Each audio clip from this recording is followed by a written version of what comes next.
Okay, so couple of interesting things. These are called preliminary concepts. The interpretation is basically the art of transferring a message from one language into the other. So all the interpreter does is obtain a message, let's say in English,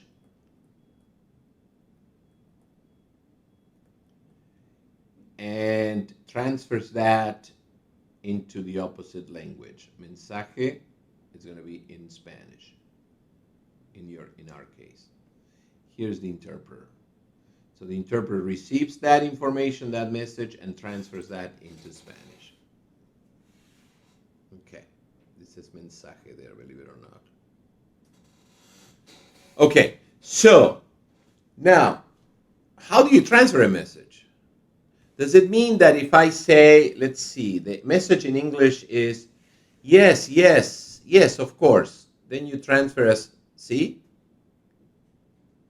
Or does it mean that when the original is yes, yes, yes, of course, then I transfer that as sí, sí, sí, por supuesto? And the answer is the second one. You transfer when you have answers that are really short like that, or when the answers are long, but there are certain things that are repeated by the speaker, you repeat them in the transfer. So because this message, if you just transfer C's, yes, yes, yes, of course, as C, you're transferring the message, but not the essence of the message. In English, he or the speaker said, yes, yes, yes, of course, so it's emphasizing. But when you say in Spanish, sí, there's no emphasis. So when you say sí, sí, sí, por supuesto, there is an emphasis. So what I'm trying to tell you is that messages are not only made up of words, but also made up of emotions, of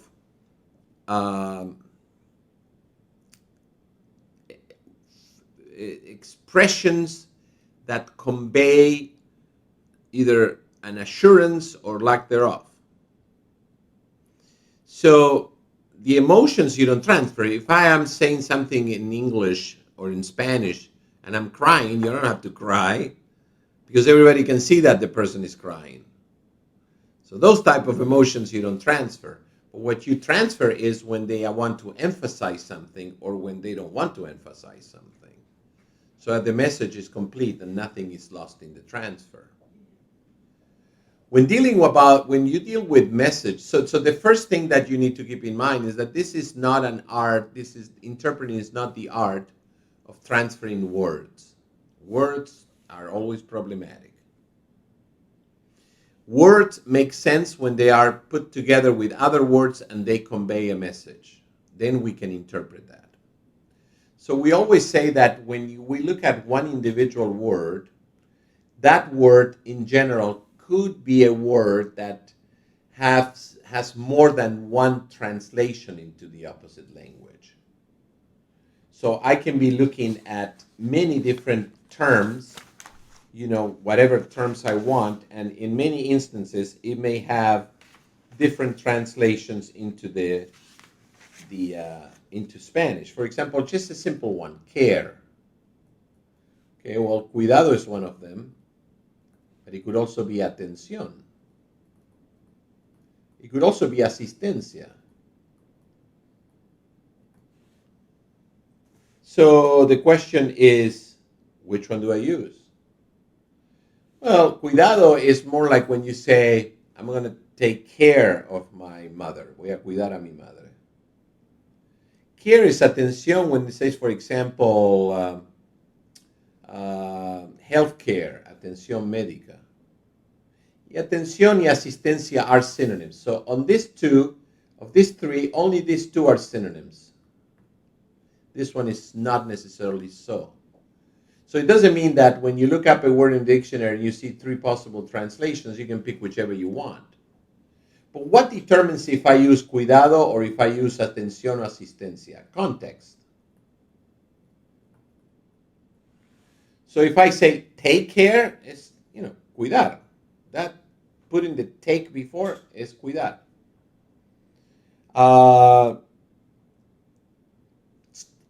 Care could also be preocupar, if you think about it. And that's very different. When I care about you, me preocupo por ti. Atención, when would it be that when the patient comes in, please give the patient the proper care. Dele al paciente la asistencia o la atención adecuada. So you can see that those words that you see on the screen right now, on the video, you could be cuidado, atención, asistencia, preocupar even. And there might be other ones. But they are not synonyms. It depends on context. So this happens a lot. I can give you many, many transfers. In the legal field, for example, you look at the term court, you can have the following translations. Okay, you're going to have tribunal, juzgado, juez, corte, judicial, all that in a dictionary. Are they synonyms? Absolutely not. Maybe 2 of them are synonyms, but not all 5. Why? Because you would use tribunal when court refers to a courthouse. You will use juzgado when context refers to a courtroom. You will use juez when context refers to the court, and then there is a verb right after that. So, for example, the court orders. The court determines. You will use corte. We never use it, actually. But for a case where 2 or more judges are presiding. Okay? And you will use judicial, when it's acting as an adjective. And then there is here a noun. So what do you mean by that? Court interpreter. Interpreter is a noun. So how do you say court interpreter now? No es intérprete de la corte, es intérprete judicial. Court order. No es orden de la corte, es orden judicial. I know that court y corte are very similar to each other, but they don't mean the same thing. Because in Spanish, we only use corte when you walk into a courtroom and you see 2 or more judges presiding. And that's not the place where interpreters work. So we never, ever, ever, ever use the word corte. The only time that we may use the word corte is when the original refers to the Supreme Court, because we know that in the Supreme Court there are 11 justices deciding, and that's why in Spanish, if there are 2 or more deciding, then we say Corte Suprema. But in a courtroom where we go, and in a court where we go, interpreters and interpret, there's only one judge. Always there is only one judge. So we never, ever use corte. So forget about that word from your professional vocabulary.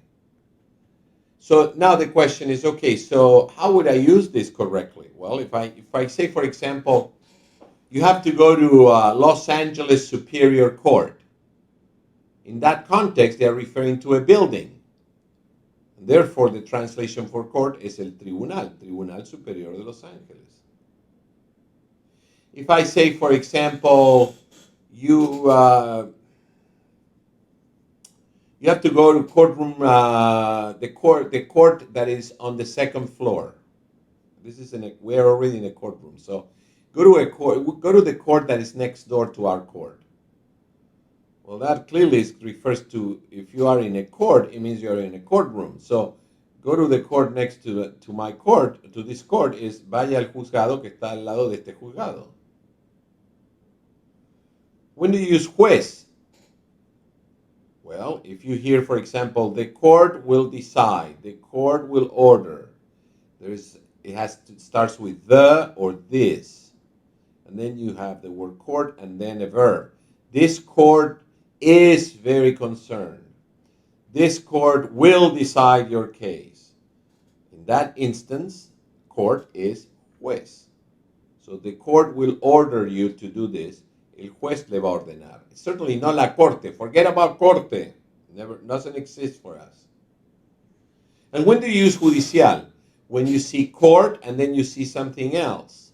What do you mean by something else? A noun. Court interpreter, court order, court decision, court determination. So in that case, it transfers as judicial. Orden judicial, intérprete judicial, determinación judicial. So you can see they are not synonyms. In fact, if you look up this word in a dictionary, the one that you will pick of all these five is probably corte, which is never used in interpreting because it's used only for certain specific situations. That is when two or more judges are presiding a case, and where we interpret, there's only one judge. So, for example, sentences such as a court interpreter works in court. Well, court interpreter, in that context, it means judicial, an intérprete judicial. Why? Court is modifying interpreter. There's a difference between a court interpreter and a medical interpreter. So a court interpreter works in court. Intérprete judicial trabaja en, and now for court, I really don't know if it refers to courtroom or courthouse, so I can say en el juzgado o en el tribunal. They are both correct options. But I wouldn't say corte, because for that, there must be two or more judges in the same courtroom deciding the same case.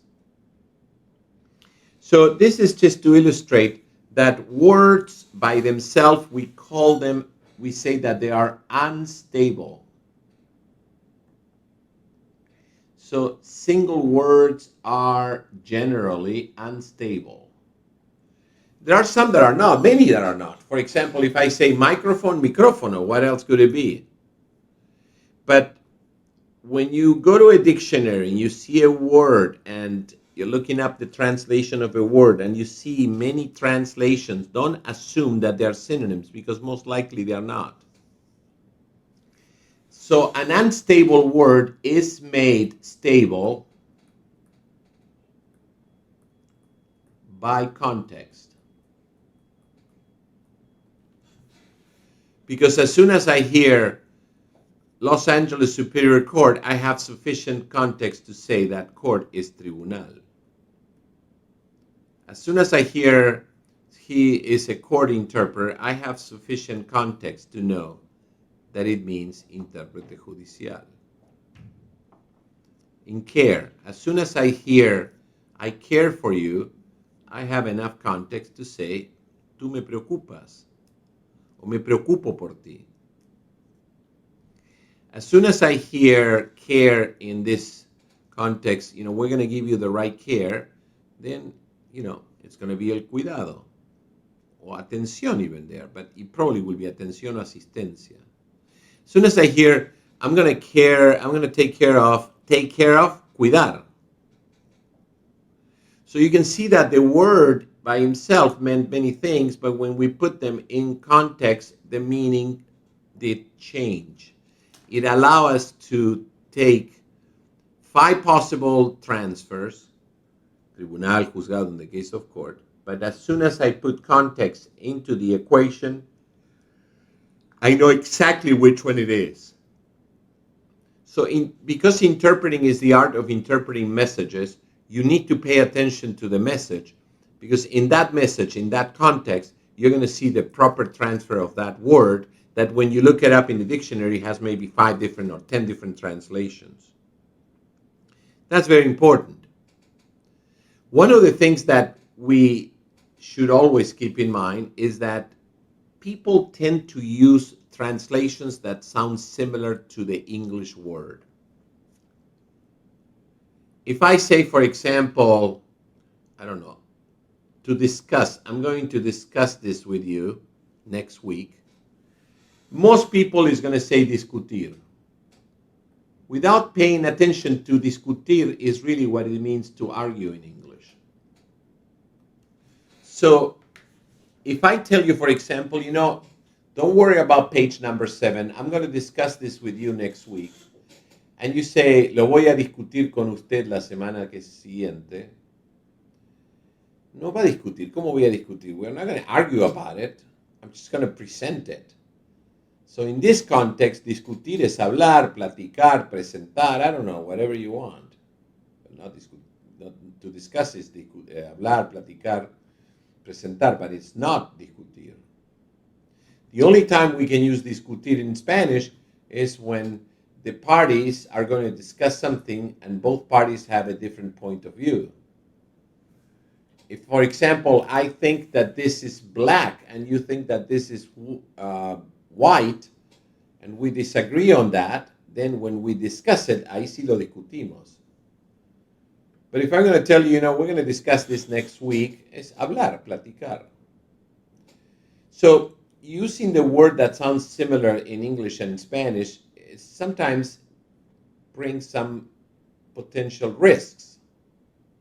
Because sometimes it's the same meaning, but sometimes it isn't. If I say robbery and robo is the same. If I say arm and arma is the same. But if I say embarrass, embarazada, they're not the same. So these words that sound similar to each other have a name. They're called false cognates. Oops, sorry about that. Okay, so those are called false cognates. Two words, one in English and one in Spanish,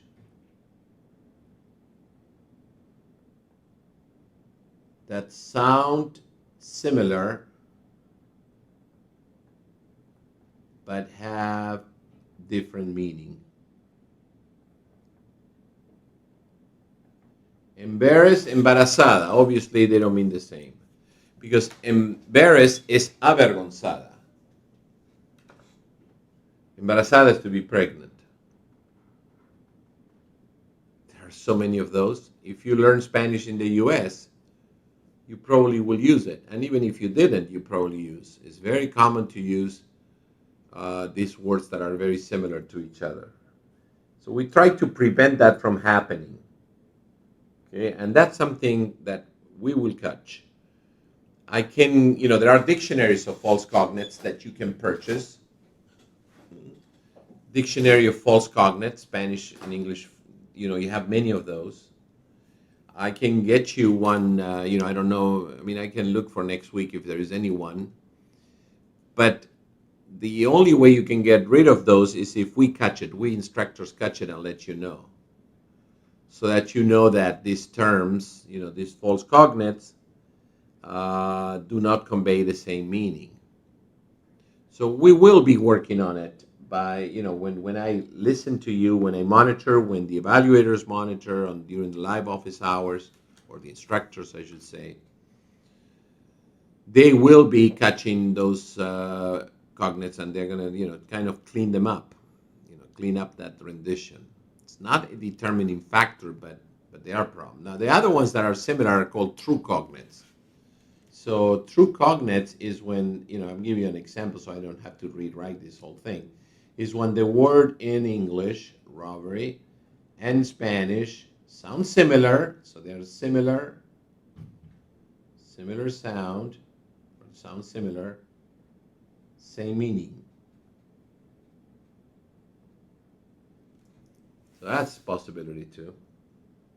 We want to try to identify false cognates at all times. Okay, we'll do that on our end, and then if needed, we can give you a link to buy a false cognate dictionary. When it comes to the legal field, there are hundreds of false cognates. Let's take a look at some. You tell me, it's crime and crimen. Are they okay? Think about it. Well, clearly crime, means one thing, and crimen means something very similar in Spanish. So they look like they are good cognates. But the false cognate is not because of the meaning of the word, but rather because of the use of the word. What do you mean by that? Well, in English, stealing potato chips at a 7-Eleven store and murdering somebody is considered to be a crime. Look, the intensity of one versus the other, right? One is killing a human being, the other one is stealing potato chips. In Spanish, however, crimen is only reserved for very serious crimes. So for us, if I tell you, usted se robó una botella de cerveza en la tienda 7-Eleven, usted cometió un crimen. If I tell that to somebody who speaks Spanish, that person is going to say, ¿cómo un crimen si yo no he matado a nadie? It's a typical answer.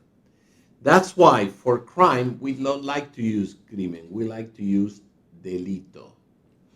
Doesn't mean it's incorrect from the point of view of the typical definition of a false cognate. Crimen, crime, yes, they mean the same. But it is incorrect from the definition of the legal definition of the term. So delito in Spanish has nothing to do with seriousness. Delito has to do with violating the law. From that word comes the word criminal. And in Spanish we have criminal, but we don't want to use it because if I tell somebody let's say for example I'm interpreting in court, and the question is, or the statement rather is, I'm interpreting for a defendant, right? Somebody who committed a crime. And I said, the question is, sir, you stole 10 beers, you're a criminal. And then I say, señor, usted se robó 10 cervezas, usted es un criminal. The person is going to say, criminal, ¿por qué? Son 10 cervecitas nomás, si no he matado a nadie. So you can see the intensity of the word. That makes a difference. So we like to use for this one, delincuente. That's typical. These are typical lines. Evidence. Is it evidencia? Well, from a linguistic point of view, it could be. But from a legal point of view, we know that in English, evidence refers to anything that is presented in a trial, and that, here's the key, that it may or could be contradicted by another piece of evidence. And here's the key. It's evidence that you present in a trial and that could be contradicted by another evidence. So the word evidence in English opens the door for doubt, for contradiction, for something that one person says that this is white and the other one says this is black, and therefore that contradiction exists, and then we call that evidence. But in Spanish, you only refer to evidencia when there is no room for contradiction, when it is a fact. For example, 1 + 1 is 2, es una evidencia. But, fui al cuarto de al lado y vi un papel tirado en el piso, es un papel blanco. That's not evidencia. Because when I tell that to you, you don't know if I'm lying or if I have problems seeing colors or whatever the case is. Am I color blinded? I don't know. So that there is room for doubt. Therefore, we wouldn't call that evidencia. We would call that pruebas. In a court of law in the United States, nothing is evidencia except the one presented by a scientist. So we're not going to use this. We're going to use for evidence pruebas. Expert, experto. Sure, from the linguistic point of view, they seem to be good cognates, true cognates. There's no false cognate here, but the definition of expert in English and the definition of experto in Spanish the legal definition or definitions are different. In English, an expert is somebody who can do something right and um, and who can do something right, but who also has the training to do that. So if you go to a mechanic school, that you have the training, and then you do some, you are very good with mechanics, then you're an expert. But in Spanish, un experto is somebody who can do something very well, but doesn't have to have education. When you add the element of formal training, we don't use experto, we use perito. No perrito, it's perito with one R. So these are typical false cognates that are not they are not linguistic false cognate, but they are legal false cognates.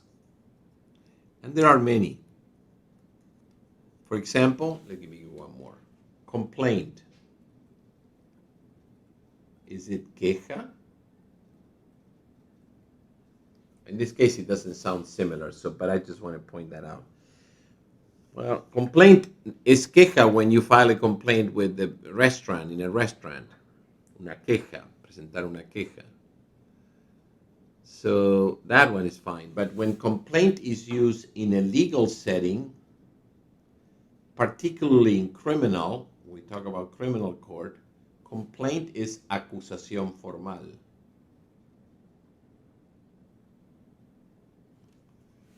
So you can see that besides this issue with false cognates, we have to also pay attention to this issue of whether it is used as a legal term or as a non-legal term. Because complaint in English is indeed used as a general term and also as a legal term. And furthermore, we need to know in what jurisdiction. Is it criminal or is it civil? Because in civil, that word complaint has a different meaning. It's called escrito de demanda. We're gonna see that later, no worries. This is kind of introduction for you to know all these challenges, right? So that's something that we need to pay attention here at all times. So we're going to continue with a few more things, but then after the break, we're going to be looking at some legal terms, specific ones, the ones that usually are used in interpreting exams, and find out what is the proper transfer for those terms.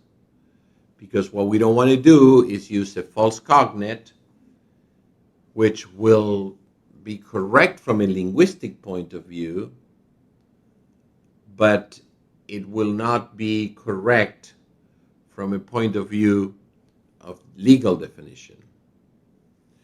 All right, what dictionary would you recommend for interpreting purposes? At this point, what you need to have is basically any Spanish, English, Spanish dictionary for this course. As you move forward in the program, I can give you some more names of resources, but there's no need for you to buy, spend money on legal dictionaries when the class manual that I'm giving you has so many new terms. So I wouldn't worry too much, but you do need to have one Spanish, English, Spanish.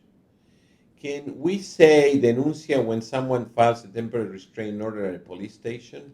Yes, because the word complaint, if it is used with the police, is always denuncia. In criminal matters, acusación formal. In a restaurant, in a regular setting, queja. Can you explain expert perito? I never heard the word perito. Okay. It's possible that many of you have not heard many of the words that we will discuss here because they are legal words after all. The word expert in English means that the person can do something and has formal education.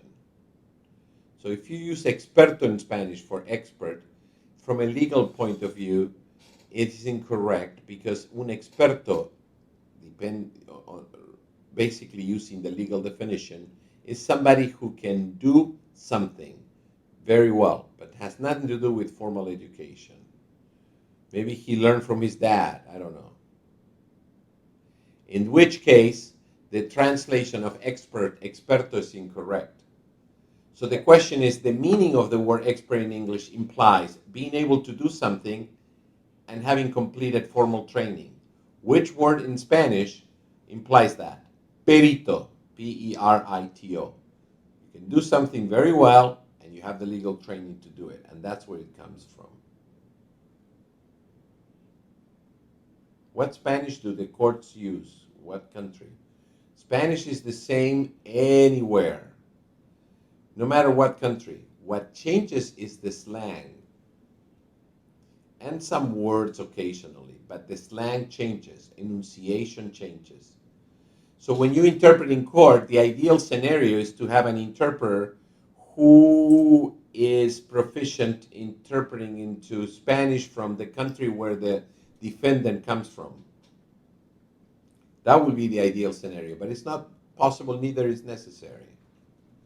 Because most of the interpretations we do not include slang, but when it comes to slang and idiomatic expressions coming from a particular country, you know, or the interpreter coming from the same country as the defendant, as the speaker, there is some use for that. There is some validity in that request, but not for anything else, because Spanish is still Spanish. No matter where you go, it still will be Spanish. The variation is only on the slang, so I wouldn't worry too much about that.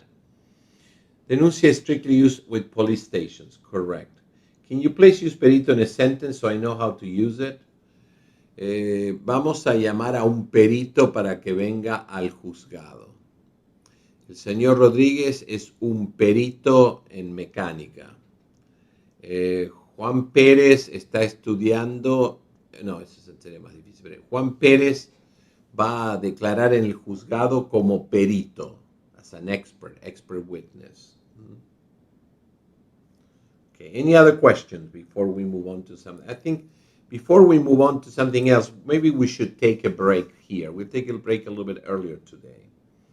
And then after the break, I'm going to start talking about the legal expressions and, you know, really quite interesting stuff. So I have 12:20 Pacific Standard Time. Let's come back at 12:45 Pacific Standard Time. And if you have questions, please send the questions and I will answer. To you. Yeah, Alberto, it is kind of localization. It is kind of that, yes. So having said that, come back at 12:45 p.m. Pacific Standard Time. Thank you.